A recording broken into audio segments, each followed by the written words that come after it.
Andhra Pradesh dairy corporation ఆధ్వర్యంలో అమూల్ సంస్థ భాగస్వామ్యంతో పాల వెల్లువ పథకం కింద ఏర్పాటు చేసిన బల్క్ మిల్క్ చిల్లింగ్ యూనిట్లను పాడి రైతులు సద్వినియోగం చేసుకుని అధిక లాభాలు పొందాలని జాయింట్ కలెక్టర్ సివి ప్రవీణాదిత్య కోరారు. కాకినాడ రూరల్ మండలం గంగనాపల్లి గ్రామంలో జగనన్న పాల వెల్లువ పథకం కింద ఏర్పాటు చేసిన పాల సేకరణ కేంద్రాన్ని జేసీ సివి ప్రవీణాదిత్య స్థానిక ప్రజాప్రతినిధుల అధికారులతో కలిసి ప్రారంభించారు.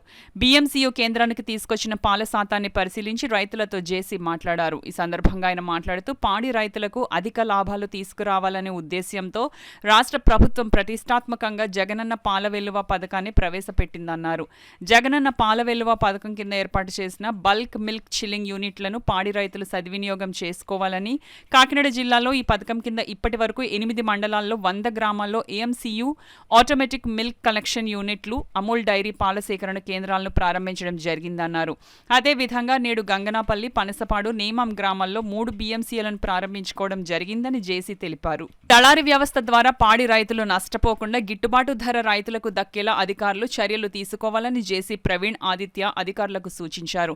ఈ కార్యక్రమంలో ZP CEO A Sriramachandramurthy, Gangannapalli sarpanch Geesala Mahalakshmi, ఇతర స్థానిక ప్రజాప్రతినిధులు, ఇతర అధికారులు తదితరులు పాల్గొన్నారు.